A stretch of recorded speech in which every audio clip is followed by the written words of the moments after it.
l'entreprise avait pour but de s'améliorer dans différents domaines.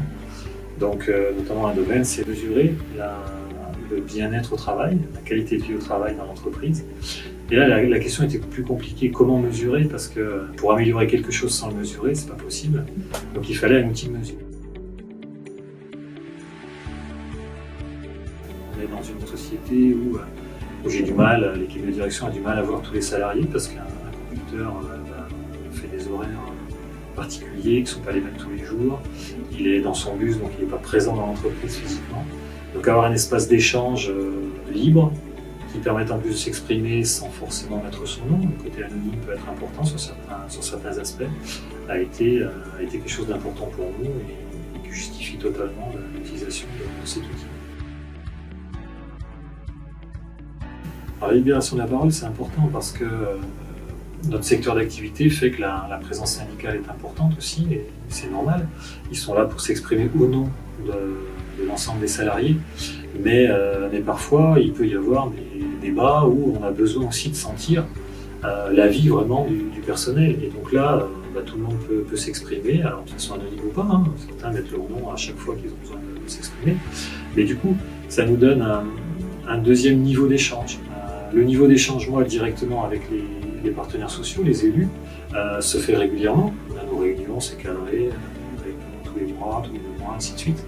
Là, par contre, les autres personnes peuvent aussi dire oui, je suis d'accord avec ce qui a été dit, j'appuie ça, ou non, j'ai un autre avis. Voilà. Donc ça nous donne un élément de vue sur l'entreprise différent et plus complet. Et puis après, ce qui fait que ça a eu un certain succès, c'est qu'on a rencontré des situations qui pouvaient être compliquées, d'agression, de caillassage de véhicules, de débats internes sur des accords qui nécessitaient justement que les gens s'expriment. Donc on voit que l'utilisation n'est pas la même tout au long de l'année. Quand on a un vrai sujet, quand on a une vraie, souvent problématique, les gens ont besoin de s'exprimer, on a besoin de les entendre, donc là on a une vraie utilisation forte. Après, on sent qu'il y a des périodes beaucoup plus creuses, et c'est un indicateur aussi. Voilà. Peu de contributions sur le forum, ça veut dire que tout le monde dans une période calme et que tout va bien, et puis tant mieux. Et puis si ça vient, on est là pour écouter, pour répondre, et puis pour sentir ce qui se passe au plus vite, plutôt que d'avoir une perte de temps qui fait qu'un incident va prendre une ampleur de plus en plus importante. La principale crainte, c'était d'avoir une sorte de dérive sur le forum. Est-ce que ça allait être des insultes? Est-ce que ça allait être des éléments trop ciblés sur les personnes? Donc là, le retour d'expérience que je peux donner, c'est que ça se passe bien. Quand il y a des choses qui peuvent être un peu gênantes, il y a un appui, l'équipe de Orco est derrière aussi et peut amener une info qui vient un peu de l'extérieur en disant « Attention, tout est bon à dire, mais il faut le dire avec bienveillance. » Ça, c'est bien quand ça vient de l'extérieur. C'est pas le directeur qui dit ça. C'est de l'extérieur, ça vient et puis ça adoucit le débat.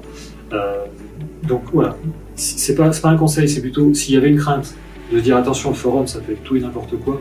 Finalement, notre expérience nous a montré que les gens savent se réguler, on est là pour contrôler, mais il y a eu tellement peu de cas que voilà, c'est plus du coup maintenant, même au niveau de mes responsables de service, il n'y a plus cette crainte qui était pourtant présente.